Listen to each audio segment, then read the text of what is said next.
Chers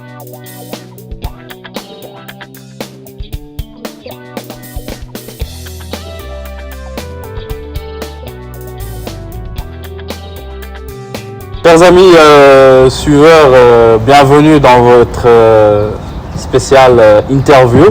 Là aujourd'hui on accueille celui qui a donné le premier trophée continental au Sénégal, celui qui a eu les U17 aussi, qui leur a donné aussi la CAN U17 et qui est actuel sélectionneur de la sélection U20. Je nomme monsieur Serigne Saliou Dia. Bonjour coach. Bonjour, merci, comment tu vas? Ça va tranquille, ça va et vous? Coach, récemment, on a eu Mamoussa Cissé. Là, vous vous êtes donné le ton pour venir faire des tournées en France ou c'est comment? Moi, je pense que ça fait partie de mes habitudes. Parce que depuis quelques temps, je pense que j'ai eu à faire la France 2 fois. J'étais à Salzbourg, j'ai été au PSG. J'ai été aussi au Sporting Lisbonne, j'ai été à pas mal de clubs Angers aussi.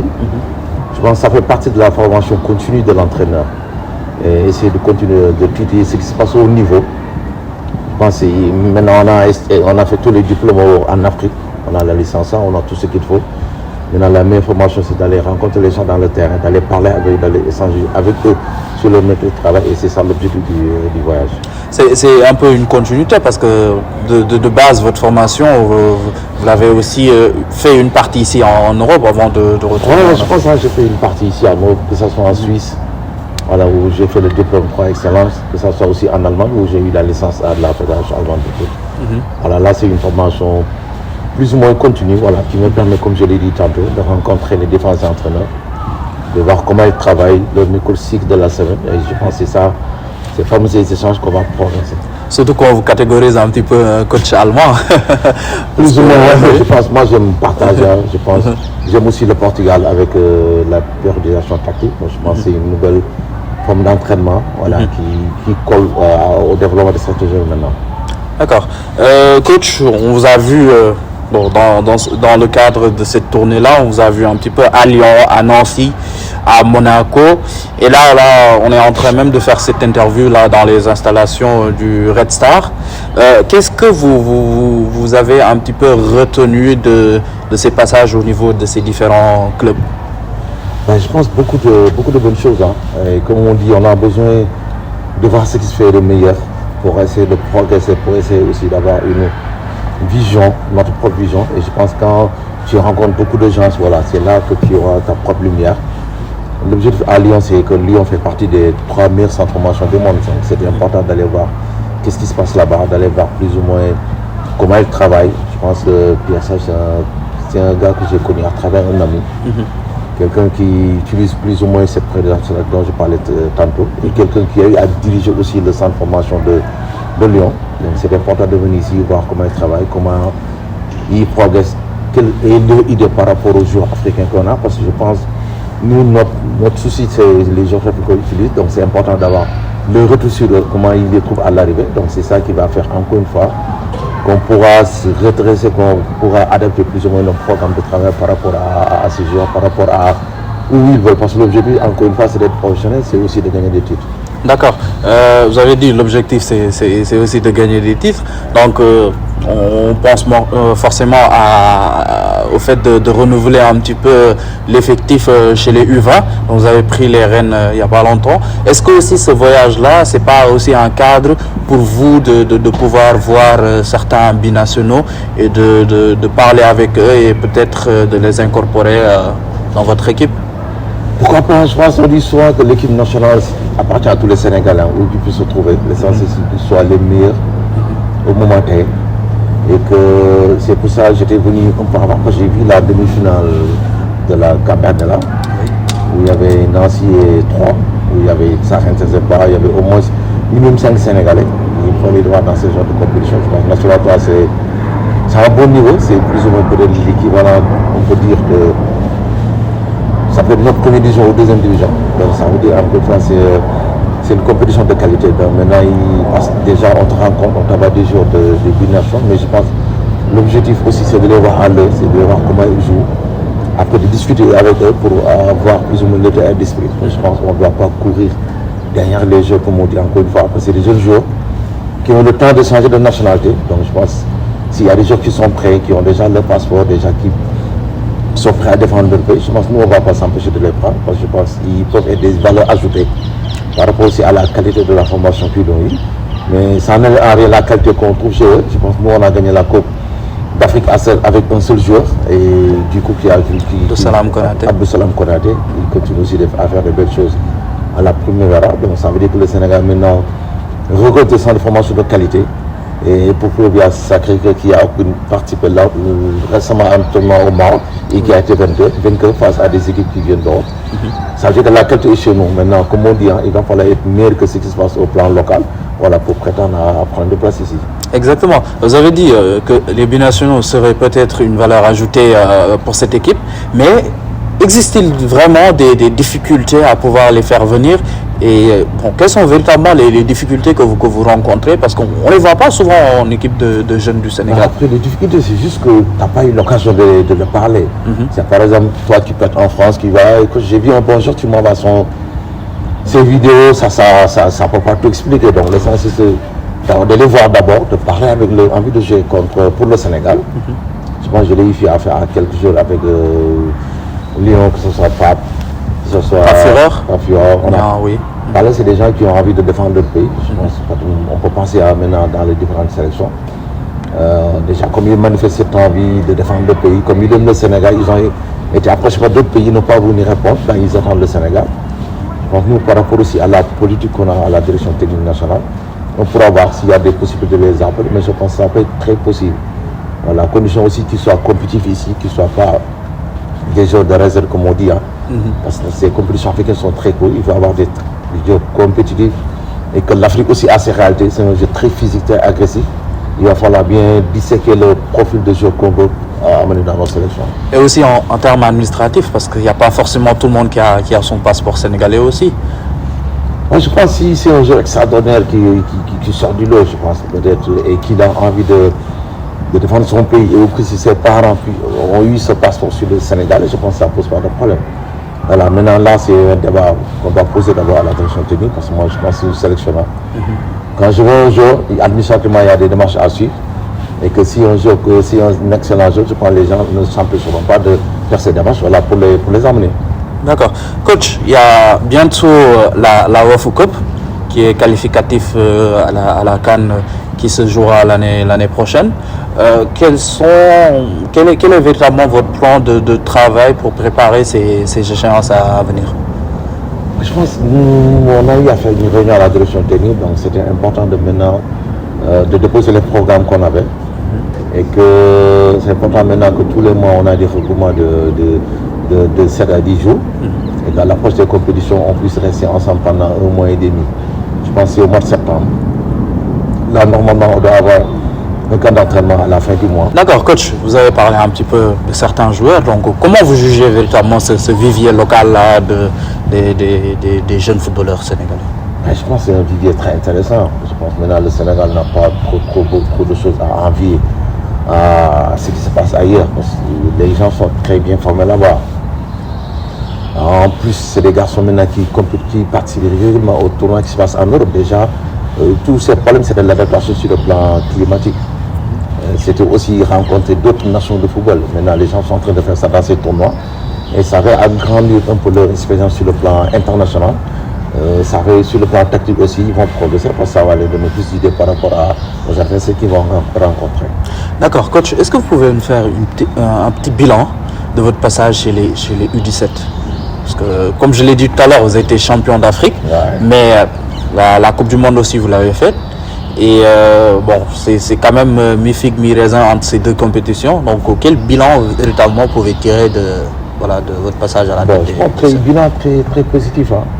Parce que ce qu'on demande à ces jeunes, c'est vrai que nous, on veut tout le temps gagner, mais ce qu'on demande à ces jeunes, c'est de ne pas... On n'exige jamais à des jeunes de gagner.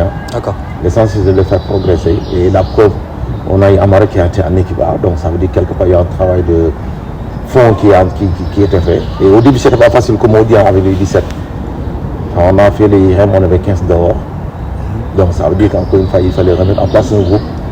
On a eu cette opportunité de travailler en si peu de temps et de mettre en place un groupe qui a été champion d'Afrique. Ouais, ça veut dire que ça a été avec beaucoup de sueur, beaucoup de travail. Parce qu'entre les fois on était finaliste et la Coupe d'Afrique, l'équipe avait changé presque à, on peut dire à 60%. Donc c'était important maintenant voilà, d'avoir mais l'essentiel c'est qu'on avait fait une bonne présélection parce qu'on avait vu au moins plus ou moins, je me rappelle, c'était 365 jours comme ça. Ah oui. Voilà, c'était après pour classifier les joueurs par poste. 1, 2, 3, 4. Si le 1 partait, on avait tout de suite au 2. Si le 2 partait, on avait accès au troisième. C'est ça qui avait fait qu'on avait plus ou moins gagné du temps. D'accord. Maintenant, la Coupe d'Afrique, on avait encore une fois, on était à un moment où voilà, c'était très tendu parce que toutes les sélections avaient fini de gagner. Donc nous étions les derniers. On ne sait pas de gagner, mais il fallait aussi faire la pression. La pression était là, la gestion émotionnelle était très compliquée. Et là, je pense que j'avais même fait appel à un psychologue qui est à Dakar Sacré-Cœur, je pense Aziz, qui a fait un bon travail, que les gosses soient prêts à ce genre de défis. Et c'est ça, pour conjugaison de ce facteur qui nous a permis aussi de faire bonne figure. Et la préparation aussi a été super. On a eu quelques matchs amicaux, on a eu des regroupements très réguliers. Donc c'est l'idée encore une fois de féliciter la fédération pour les camps qu'on a maintenant. On ne se plaint pas. On peut travailler à longueur de journée sans être soucié, sans avoir de problème. Donc c'est ça, encore une fois, ce sont toutes ces facteurs qui ont fait aujourd'hui. On est des champions d'Afrique. Et à la Coupe du Monde, la déception face à la France? Déception, pas une déception. Pour moi, je dirais que déjà à un moment, on avait fait une très belle préparation. On a joué au moins 4 matchs amicaux, on avait 3 victoires, juste un seul match nul, contre des équipes européennes, des équipes voilà, qui étaient peut-être très organisées, qui avaient une très belle préparation. Voilà, là, on arrive encore devant 2 matchs de victoire. Malheureusement, on perd contre le Japon, qui fait qu'on avait fini deuxième. Donc, de facto, on devait rencontrer la France. Voilà, qu'on ne craignait jamais, parce que je pense que nous, les Sénégalais, maintenant, on a cette culture, de ne pas craindre à qui que ce soit, de croire en notre potentiel, de croire en ce que nous sommes en train de faire. Et là, je pense sur le match, on méritait largement de passer, comme on dit, mais encore passer un match. C'est des jeunes joueurs qui avaient de progresser dans ce genre de compétition. Malheureusement, on rate les occasions, on n'a pas été très efficace sur ces genres d'occasions. Et c'est ce qui fait qu'on a été au tir de but, on a perdu. Et ce que je parlais tout à l'heure par rapport aux buts nationaux, c'est peut-être cette efficacité qu'il faut nous apporter. Voilà, parce que je pense, là où le petit Sénégalais a besoin de 15 occasions ou 20 pour mettre un, peut-être lui, il aura besoin de 3 pour mettre un. Ça veut dire qu'on ne va pas minimiser tous ces efforts pour essayer de mettre en place une équipe très compétitive chez les U. D'accord, mais coach, vous avez fait la transition, parce que vous avez quitté les U17, vous êtes monté chez les U20.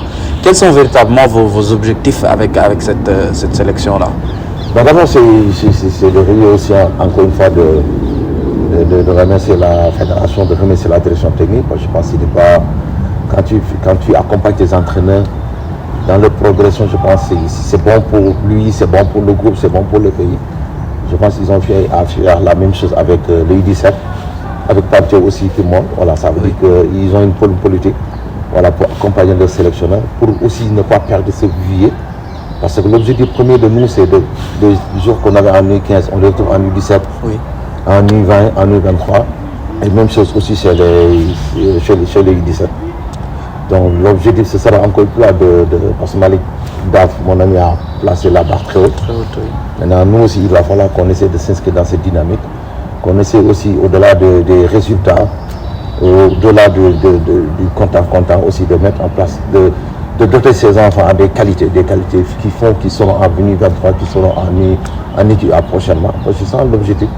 Au-delà de la relation, je pense, comptable comme ça, la relation diagnostique, la relation formative aussi est extrêmement importante. C'est ça qui va faire qu'on retrouve ces jours dans les étages supérieurs.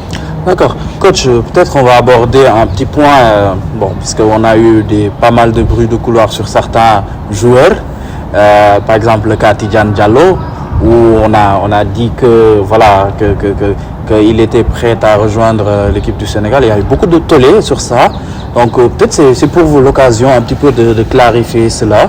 Et aussi, on a entendu aussi le cas de Ismaël Ka, qui a manifesté dans une interview avec le journal Record sa volonté de jouer pour le Sénégal. qui, voilà, malheureusement, ou bien heureusement, bon, on ne sait pas, n'a pas pu rejoindre cette sélection sénégalaise, et il a récemment signé son contrat professionnel avec Feyenoord, et dans la foulée, il a eu des sélections avec les U18 des Pays-Bas. Et il y a aussi d'autres cas, comme par exemple de Bakary Sow, du FC Séville, qui a fait ses débuts avec l'équipe première du FC Séville cette saison. Donc tous ces joueurs-là, ils ont tout le temps manifesté leur intérêt pour le Sénégal, mais ça ne s'est pas fait. Après, il faut préciser aussi beaucoup de choses. Hein. Je pense pour le cas de Tidiane Diallo, il faut accepter le jeu, il faut respecter aussi la France. L'équipe, la France. C'est important de ne pas mettre passer des discussions juste, c'est des discussions à plus ou moins, ça peut être amical, ça peut être sérieux, on ne sait jamais. Mais c'est encore une fois, il faut respecter le jeu. Donc, il a déjà un cursus. Voilà, il faut le protéger aussi, c'est extrêmement important. Voilà, je pense que c'était juste une discussion amicale après le match. C'est un Sénégalais, son père est sénégalais. Vous avez repris contact avec lui après? Ben non, on n'a pas repris contact encore une fois. Donc ça veut dire que les gens ont tellement parlé de ce jeu, peut-être qu'ils ont même handicapé le joueur. D'accord. Donc c'est pas très bon, je pense. Ismaël aussi, on attendait plus ou moins, il était en train de faire son passeport. En tout temps, c'est vrai qu'après, il avait déjà, avant qu'on parle, il avait déjà commencé à jouer pour l'équipe de la Hollande. Et puis préciser autre chose aussi que les compétitions jeunes, ce n'est pas des dates FIFA. Hein. Il faut avoir de bons rapports avec les clubs pour qu'ils libèrent le jeu. Tu peux tenter de prendre un jeune, je dis non, c'est pas possible parce que le club ne va pas libérer. On a eu, je me rappelle, à mettre des convocations, on voulait mettre des places pour certains jours. Il y a ceux qui est à Lille. Oui. Mais ce n'était pas de date FIFA, les gens nous demandaient alors pourquoi on ne peut pas dans les dates FIFA. Donc il y a beaucoup de facteurs qui entrent en compte dans cette sélection des jeunes. Et que l'autre chose aussi, c'est les jeunes joueurs qui ont le temps aussi de changer de nationalité. Tu peux le prendre aujourd'hui, la France les voit, il peut aller prendre. Voilà, et que l'autre chose aussi, que nous aussi, on est en train de très bien travailler. Et que si tu n'as pas la possibilité d'avoir ces joueurs à temps, je pense que c'est mieux de travailler une base locale, au moins pour mettre en place ce que tu veux faire. Parce que tu ne vas pas attendre des gens que tu n'es pas sûr d'arriver, donc il faut travailler localement. Et maintenant, si tu es satisfait de ce travail, je pense, voilà, s'il vient tant mieux, s'il ne vient pas, tu continues avec ton... Et les deux Sow de Séville, Bakary et Ibrahim Sow? On n'a jamais eu le contact, hein, je pense. Parce qu'ils ont manifesté leur intérêt quand même de jouer pour le Sénégal, j'avais vu dans une interview. Ah, ils ont juste dans une interview, hein, moi j'ai jamais eu la tâche que ce soit d'un parent, que ce soit de qui que ce soit aussi une lettre à la fédération pour montrer peut-être qu'ils veulent jouer pour le Sénégal. D'accord. Là, si on va pas s'empêcher de prendre quelqu'un qui est en train de mettre beaucoup de buts. D'accord. De toute façon, on va les démarcher nécessaires pour voir s'ils veulent être en équipe nationale. Parce que l'équipe nationale du Sénégal maintenant est sacrée. Hein. On ne va pas courir derrière les autres. C'est au jeu de courir derrière l'équipe nationale. Parce que l'équipe nationale, c'est une vitrine qui permet aux jeux de progresser, d'avoir des plus-values demain, je pense. Rien ne les empêche de montrer qu'ils ont cette envie de défendre leur pays. D'accord. Coach, peut-être une dernière question qui fait un petit peu le bilan de votre carrière au niveau de la Fédération sénégalaise de football. Je vous rappelle que vous nous avez permis de gagner notre premier trophée continental avec les U23 aux Jeux Africains en 2015, à les générations de Ismaël Sarr, je crois bien. Vous avez eu les U17, vous avez gagné aussi une CAN. Là, vous êtes avec les U20. Donc, parmi ces générations-là, quelle a été la meilleure génération que vous avez entraînée, selon vous? Bon, je vais partager parce qu'on voit... C'est vrai que quand j'ai pris les U17 en premier, c'était en 2009. Oui. Là, c'était la génération de Moussa Konaté, de Karim qui était, de Djibi Ndiaye qui était à Djamba, de Paul qui était au Portugal. Je pense que là, le Sénégal n'avait pas commencé à participer à des compétitions de jeu. Et je te dis, hein, c'était la phase finale Coupe d'Afrique, c'était en Algérie. Algérie-Gambie. Gambie avait gagné Algérie. L'Algérie nous évite, on la gagne. Gambie nous évite, on la gagne. Ça veut dire qu'encore une fois, on avait la possibilité de gagner cette Coupe d'Afrique. Malheureusement, on ne s'était pas inscrit. Donc là, c'était une belle génération et ils continuent à faire de belles choses. Mais la plus formidable, c'est les Jeux africains de 2015. Oui. Je pense que c'était très crucial, c'était à la veille parce qu'on était en regroupement, on a perdu un jour après le regroupement. Oui. Voilà, on avait une tête. Le gardien de but. Non, c'est Moumou Salif Ndiaye, qui était au Sonacos Diourbel. D'accord. Voilà, qui est décédé en arrêt cardiaque après le regroupement. D'accord. Donc voilà, c'était important pour nous d'aller chercher ça. Donc sur le plan état d'esprit, sur le plan motivation, voilà, on a vu des garçons qui étaient très déterminés et qui étaient très talentueux. La preuve, Adam Meng, on l'a retrouvé en équipe nationale A. Oui. Zeni Tchoun, Pape Seydou Ndiaye, voilà. Pas mal de joueurs qu'on a vu aussi dans les différentes équipes nationales. Il y avait un attaquant puissant aussi qui était à la toile. Exceptionnel, et que le Sénégal court derrière son premier trophée continental. Et que là, ces garçons ont fait. Le Sénégal, ce trophée, donc ça veut dire que c'est une très belle génération. Et on a été demi-finaliste à la Coupe d'Afrique aussi, au Sénégal. Oui. On a perdu face au Nigeria, on a perdu tir au but pour des qualifications aux Jeux Olympiques. Oui. Voilà, donc on était cette génération dorée, voilà, qui a continué à jouer, qui continue à faire de très belles choses. N'empêche aussi, j'ai eu 17 qu'on a. Après, il ne faut pas oublier, j'avais eu aussi l'équipe locale. Oui, l'équipe locale. On a gagné le Afou à Thiès, oui. Devant 30 000 ou 20 000 spectateurs, je ne sais pas, la capacité de Mania Soumane. Lui, c'est la compétition très élevée. Voilà. Et en face, on rate la qualification à la CHAN, à la Coupe au CHAN, excuse-moi. On gagne ici Guinée 1-0. Avant le match retour, on gagne le Wafou. Après, on a presque 50% aussi des joueurs qui sont partis. Oui. C'est Sacré-Cœur, là, on perd 1-0 aussi en Guinée. On perd par penalty. Voilà, ça veut dire que aussi, encore une fois, le Sénégal est en train d'avoir de très belles générations. D'accord. Voilà, c'est le lien encore une fois de féliciter tous ces clubs qui travaillent, tous ces centres de formation. Voilà, pour doter à notre pays de très belles générations. Parce que moi, j'ai eu, à travers toutes ces générations, je pense qu'au début, il y avait des Djamba qui avaient d'excellents joueurs en regroupement. Maintenant, quand tu vas le jour de Guinguinéo, de Falemé, c'est des joueurs qui ont déjà rebagagé sur le plan technique. Mais tantôt, tu vas travailler un peu sur le plan, voilà, juste sur le plan tactique et autres. D'accord. Coach, ce fut un plaisir de vous avoir une interview. Chers abonnés, merci beaucoup d'avoir suivi cette interview. On vous donne rendez-vous prochainement. Et d'ici là, portez-vous bien. Merci. New York City ba ca Ziguinchor xarit yaa ma ñaanal àdduna moom di dox ba gisatoo ma teewaat sa gox bul foog ne dama fàtte wala dama yox bu ma ko ñaanal